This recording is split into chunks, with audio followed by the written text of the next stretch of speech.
I'll call to order this meeting of Joint Ditch Lateral 1, County Ditch 31. Paula, do you want to do roll call so we have that for the record? I sure can. Jeff Dawkin, Here. Commissioner Wolf, Here. Commissioner Michelle, dang, I just wrote it down. Brecky. Here. And Commissioner Underdahl. Here.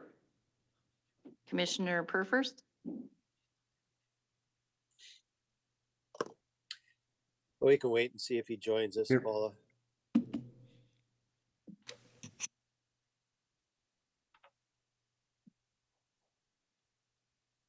Paula, you want to go through the notice requirements? Correct. Okay. So the notices were posted. We posted them at Scott County and at Rice County. And we did give notification by emails to a couple additional individuals, and we did what we needed to do. Okay, sounds good. So are you going to go through this, Paula, I guess, or hit the highlights? I can give some highlights. We do have Steve Jason Schultz Hill and Steve Schultz. Steve Okay. Schultz is the petitioner for an abandonment. Yep. And if we look at our order, we are looking to establish, oh, sorry, wrong one.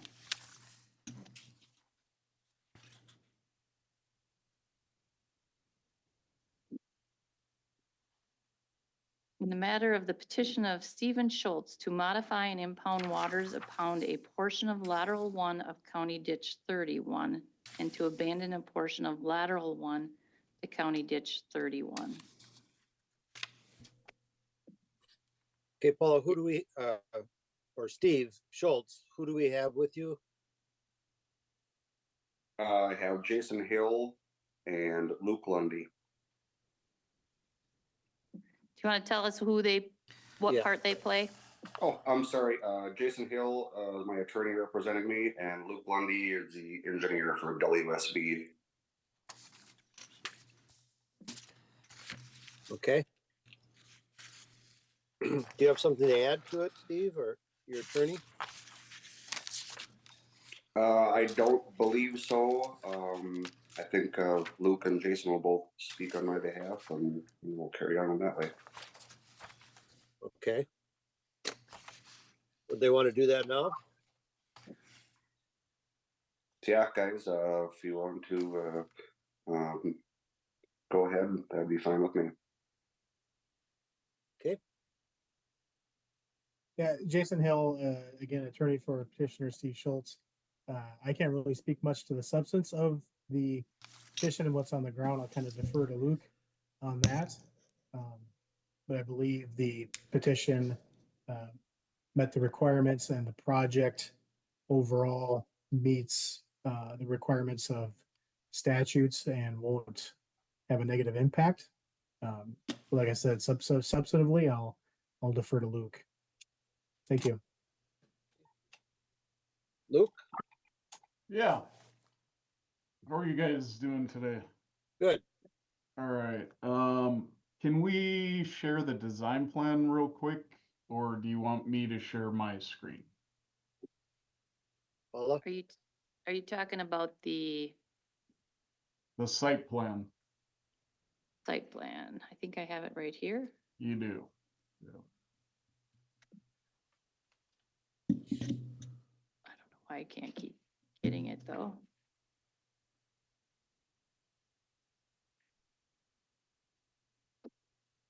This one? Yes, that's it.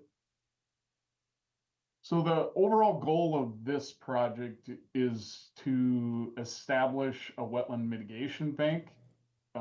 As you can see from the site plan here, there is a significant amount of tile that is located within the property. That being said, also this county tile ends up going through the middle of the property. That's kind of the initial upper section of drainage for this county drainage system. With and if I'm not mistaken, Steve, with the roadway being established, it ended up cutting off any of the drainage that previously came from the east. Am I correct on that? Yep, you are correct. Okay. So with what we're proposing, it would be to abandon the section of tile that is within the middle of the property, but still have drainage through the system where the culvert system is up against the roadway. So we're not completely blocking it off. Going through the design with the state of Minnesota for approval on this, in addition to the Corps of Engineers, they wanted to see at a certain pre-SIP event that we would have water that still flows through those culvert systems adjacent to the where the roadway is. So with that, we've done a lot of back and forth review and approval of this design plan with Minnesota Board of Soil and Water Resources and the Army Corps of Engineers engineer to ensure that we're not going to create an adverse effect with the proposed structures and the abandonment that we're proposing here. In addition to that, we did do hydraulic modeling to specifically identify the fact that we weren't going to have adverse effects upstream or downstream. Because essentially, prior to this having the tile system in here, historically, this was a depressional wetland area, and that's what we're trying to reestablish again.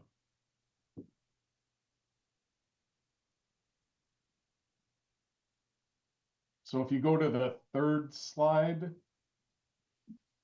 well, actually go to the second one, you can see what we're proposing with some of the structures, and really it's a berm that we're putting across with an intake. And then in addition to that, you know, ensuring we have connection to that existing tile, not adjusting anything within the culverts under the roadway. We're doing it upstream from that or upslope from that. And if you look at the third slide, it kind of shows what we're proposing to seed the site down with. Yep, that would be the third slide.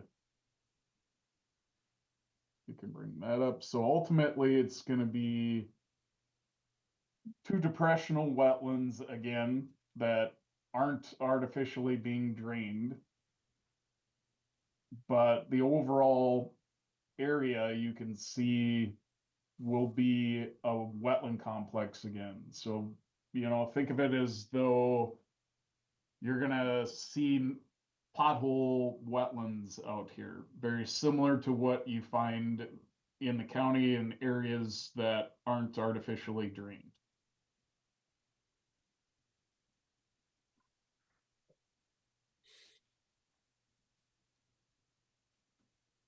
Luke, this is Paula.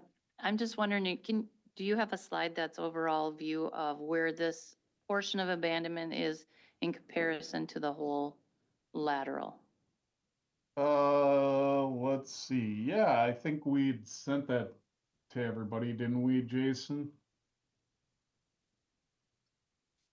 Let me look back here. I think you wanted a broader view, and we had ended up including that in the petition. Let me see if I can find it. Is this it? Yeah, that's kind of the overall part of it. So you could see that it's on the upper end of that overall tile system that runs through there. So we're kind of at the headwaters of it.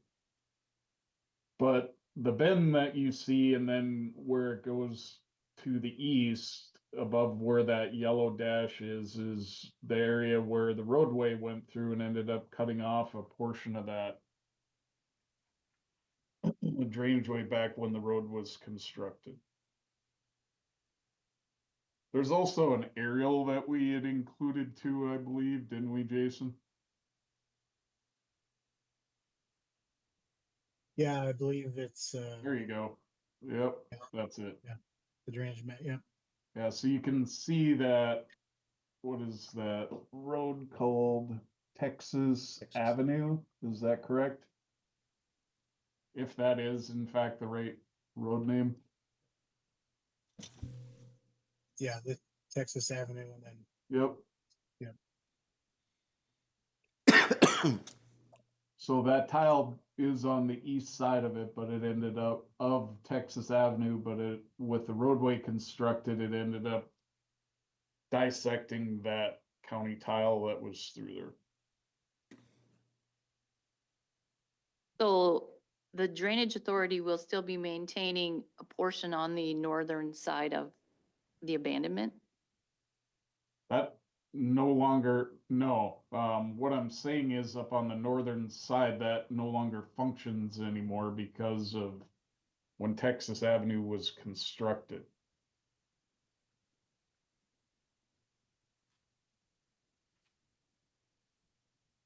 So basically, if you go back to our slide real quick,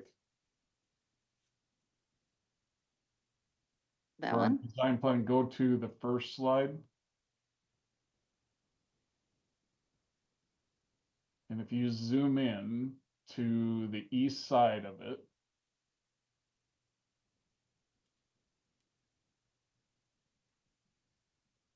yep. So what you'll see here is any drainage that did come from that culvert system, we're daylighting onto the property also to make sure that we're not creating any adverse effect to the properties to the east. Even though there's the roadway that's there, there is some type of culvert that is under the roadway. With talking with the state engineers and the Corps of Engineers, they had suggested that we daylight that tile that's existing there so that it surface drains into our wetland mitigation bank, that helping establish more hydrology surface wise, in addition to, you can see some tile cuts that we're proposing in here to maintain our subsurface hydrology. And then there's a couple other spots that we're daylighting tile from the north too.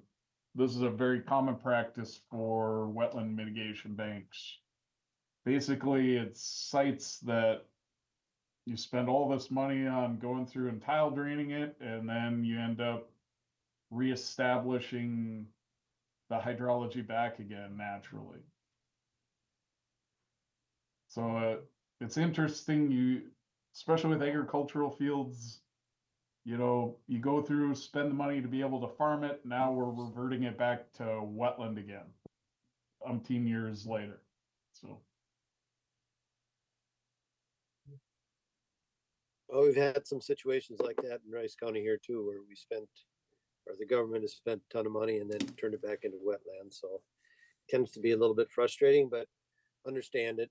Well, with this, yeah,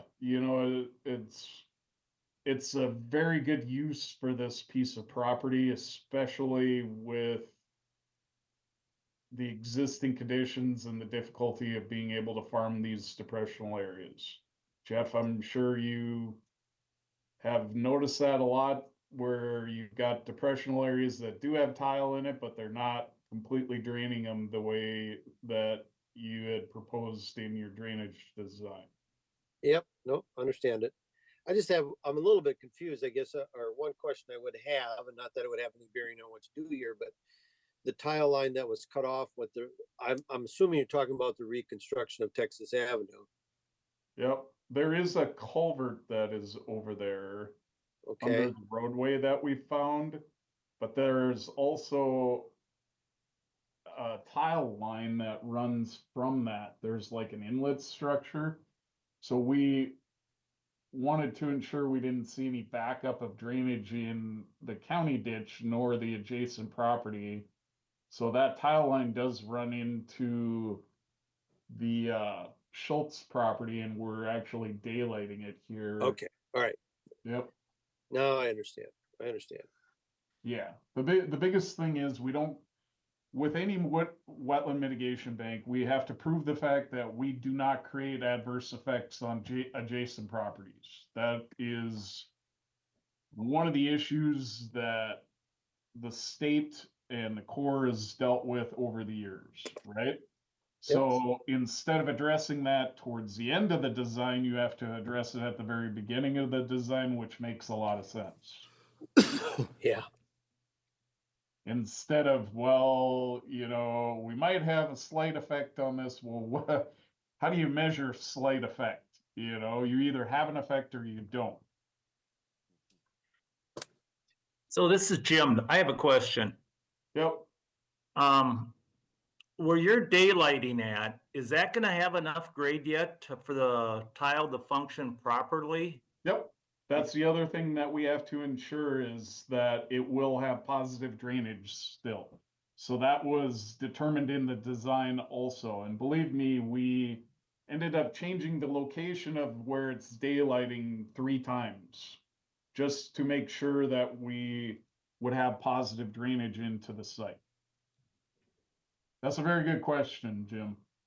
And there's enough grade then to carry that water Yep. away from the outlet then too? Exactly, into our overall depressional areas that will result in, we're gonna have, it'll be kind of a shallow marsh condition is what we'll have, and then we'll see the outer fringes of the proposed vegetative communities we're proposing.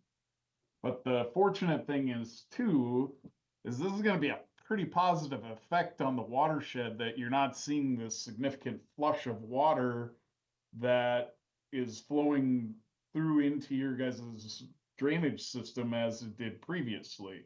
So think of this as kind of an SCS pond that is storing a lot of the water upstream, but yet the outlet elevation that we're proposing on the downstream side allows flow to go in there after a certain precip event. Okay, thank you. You bet.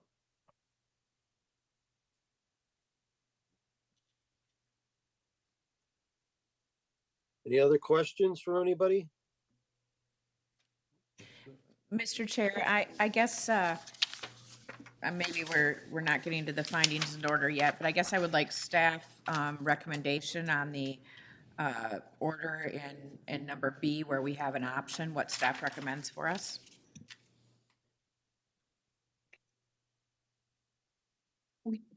I do have Jared Spitzak here. He is our ditch manager, and he can give us some information that he's familiar with. Thank you. All right, Jared Spitzak here. Yeah, I've seen a few of these sites. This is the first one I've dealt with, but in the past, there's been other scenarios where wetlands, county tile or county open ditch has been vacated for the purpose of wetland restoration. Usually they're pretty well put together designs. As Mr. Lundy was saying, there a lot of thought goes into it to make sure there's no adverse or negative effects on existing drainage that's out there, or other landowners that may be affected upstream or downstream from the restoration.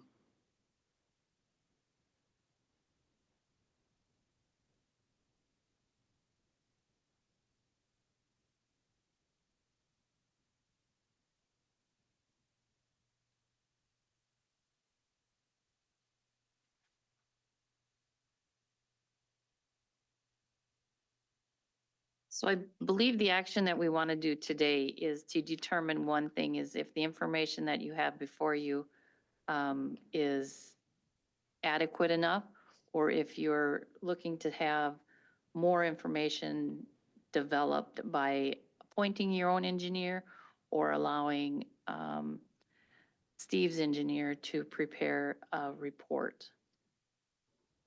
Mr. Chair, Go ahead, Morning, John. Mr. Gold. I appreciate that, and I apologize for only being able to log in here recently. I think a lot of the discussion today was reviewing with the petitioners, engineering as to their design considerations to ensure that they meet the statutory criteria for both the realignment and the partial abandonment. As the board knows, you know, the real focus here is what's the impact on the drainage system and other benefited landowners. I think the petitioner's engineer does a good job explaining that and all the care that was put into that. The real issue for the Drainage Authority is, are you confident in the petitioner's engineer, or do you want at a minimum to have another engineer just review that to make sure that the types of calculations and considerations that were put together by the petitioner's engineer are actually correct? And you have complete discretion on whether to decide that or not. It doesn't have to be a complicated or expensive review, just one to see that nothing was missed and to see whether the conclusions are consistent with the second engineer's review of that. And then I'll just put this out because this is something that the petitioners understand, that if you choose to do that, and you're not required to, but if you choose to do that, the cost of that review and confirmation would be applied against the petitioner's costs in the proceedings. So there's no specific effect on the drainage system as a whole or the beneficiaries of the drainage system for that review. It's really being done to make sure that we're protecting those other interests.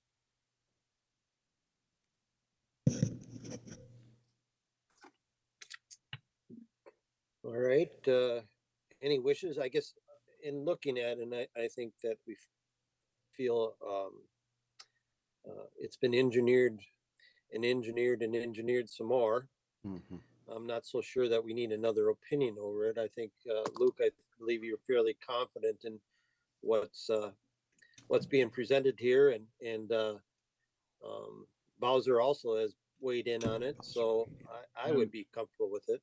And the Corps of Engineers too. Yeah. So our modeling that we did use was a request for the type of modeling using XPSWIM for this project instead of other models, so that they could review the model.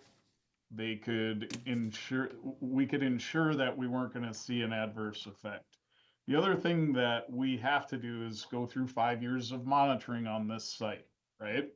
So that means hydraulic modeling or monitoring in addition to vegetative monitoring to ensure we're meeting the performance standards that we have put together in our overall mitigation bank plan. So if we're seeing issues with this, which usually are going to pop up over those first 5 years, we have to remediate those issues with the mitigation bank at the same time. It's one thing that I didn't discuss that I think is really important, that you guys understand that Steve's not going to build it and then say, all right, let's move forward with getting crediting for this. It doesn't happen that way. Yeah, he's liable for what may or may not happen, I guess, is part of the deal. And I just look at it as a very positive impact for the ditch system, as you know, as far as water storage goes. I mean, those are some projects that we've done on other ditches, and it's cost us a fortune to do it. Well, here it's for the ditch system. It's certainly a bonus, I would think. Well, the other bonus, like we said, is this is in the upper watershed of that overall drainage system. So it would be different. There'd be a lot more modeling that would be required if we were in the middle of it. It would be the same modeling, but it would be more extensive if you're dealing with more of that drainage, because to be honest with you, it's a long drainage system. Right. And Mr. Chair, if the board chooses not to appoint an independent engineer and have the petitioner's engineer prepare this report, one of the things that you'll be considering at the final hearing will be whether or not there are such benefits to the remainder of ditch 31 that it would justify any expenditure of drainage system funds to offset some of the petitioner's costs in the proceedings. And one of the things you would consider, for example, is there's no longer a requirement that the portion of lateral that extends through the project site be maintained. And if it's in need of maintenance, that's an avoided cost now going forward. So those are the types of things that we'll consider at the final hearing. Those are the types of things it's anticipated would be in the engineer's report being considered at the final hearing, in addition to those technical items that have been prepared as part of the petition process. Okay, John, do we need to open it for public comment or? Today is really not a public comment day. This Okay. is an opportunity for the board to review the petition, to review the staff's recommendation, and then to make a decision to move forward with the proceedings. It sounds as if the board, at least those that I've heard in the meeting thus far, are gravitating toward the first part of item B in the order. And so if that's where the board wants to go, then the recommendation would be to entertain a motion and a second to adopt the findings in order as presented, going with the first provision of item B of the order and eliminating the second portion of item B of the order. Basically, we're going to have the petitioner's engineer move forward with the report. And if that's satisfactory to the board, Mr. Chair, you could entertain that motion at any time. No need for additional public comment. Mr. Chair, this is We'll have a Tom separate Wolf. hearing for that. This is Tom Okay. Wolf. I would make that motion. This is Steve. I'll second it. Okay, we have a motion by Commissioner Wolf and a second by Commissioner Underdahl. Is there further discussion? If not, we'll do a roll call vote. Paula? Commissioner Wolf, Yes. Commissioner Brecke, Yes. Commissioner Purfers, Yes. Commissioner Underdahl, Yes. Commissioner Dawkins. Yes. Okay, so that's passed. 5-0 vote. All present were in favor. Do we have any further business on this here? I do have one question as far as the report that would be filed as a follow-up and then a public hearing set. What time frame do you think that report would be by? Are you asking me? You're the engineer. Okay. Is there specific content of what is required to include in the engineer's report? When you say engineer's report, that means a number of different things. So I want to make sure that the content that you guys are expecting to see in the engineer's report is included there. Sure, I'll answer that, Mr. Chair, if that's okay. Yes. So what I will do, Luke and Jason, I'll provide this information to you as well. We will just kind of summarize what this report needs to look like. So first of all, the report should address the statutory criteria for both the modification under 227 and the partial abandonment under 806. That really goes to, will this adversely affect other interests on the drainage system? Will it impede the functionality of the drainage system for other benefited property owners? That, I think, can very easily be addressed by reference back to the technical materials that were submitted as part of the petition and then the modeling. And then the second part is, what are the benefits to the drainage system of doing this? And that's not required for the approval, but that's more required to determine whether or not there's any financial benefit to the drainage system by, one, maybe avoiding maintenance of something that's going to be eliminated, or two, by freeing up capacity further down on the system, since this is up in the headwaters, that would justify an expenditure of drainage system funds toward the work, maybe to offset a portion of petitioner's costs. And that's really what the report should address. I can get you more detail on that, but I'm thinking that you have probably 95% of the information you need to write this thing already prepared. If I could, you are correct with that, John. In our mitigation plan, we talked about the importance regarding the capture of that water within the upper watershed, in addition to also habitat benefits too. So do you want us to go as far into depth as the habitat benefits of this, or are we only speaking on drainage benefits and that's it? Okay, so first of all, what I'll say is you have a lot of detailed information in a lot of different spots within your reports, within your mitigation plan, your prospectus, all of those things for your wetland bank.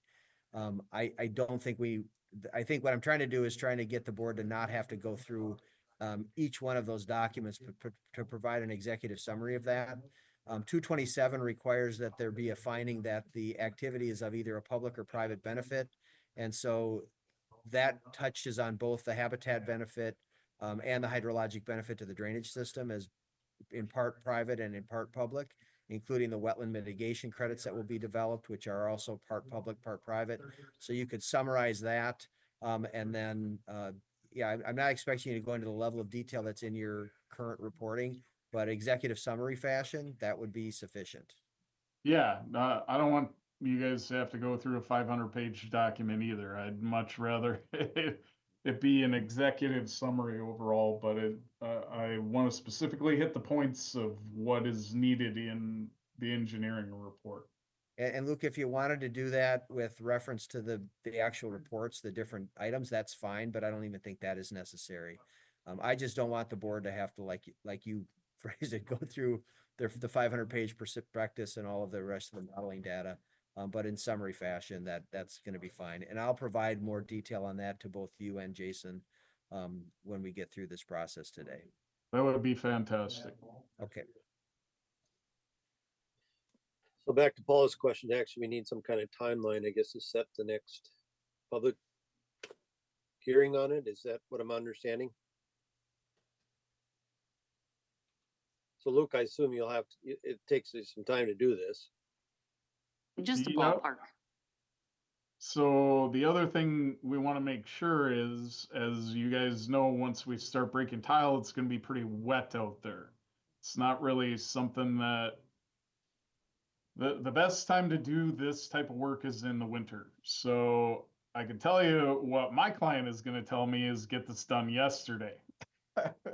But to be honest with you, I need to specifically talk with the engineer. With the engineer of record. I would like to have this done and to you guys before Christmas. Let me put it that way. That sounds So that great. we still have the ability to be able to do work yet when ground is frozen. Understandable. Steve, does that sound reasonable to you? Yes, it does, Luke, it does.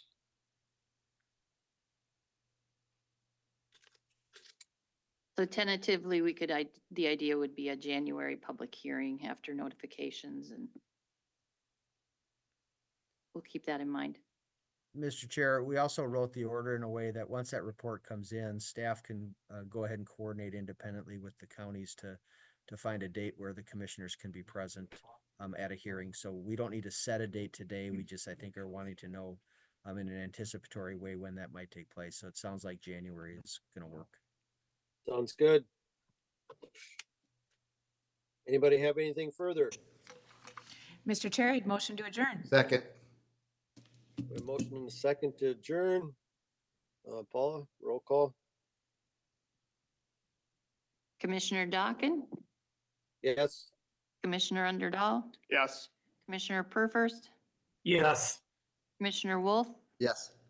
Commissioner Brecky. Yes, Okay. Thanks, everybody. thanks. Thank Thank you. you. Thank you, everybody.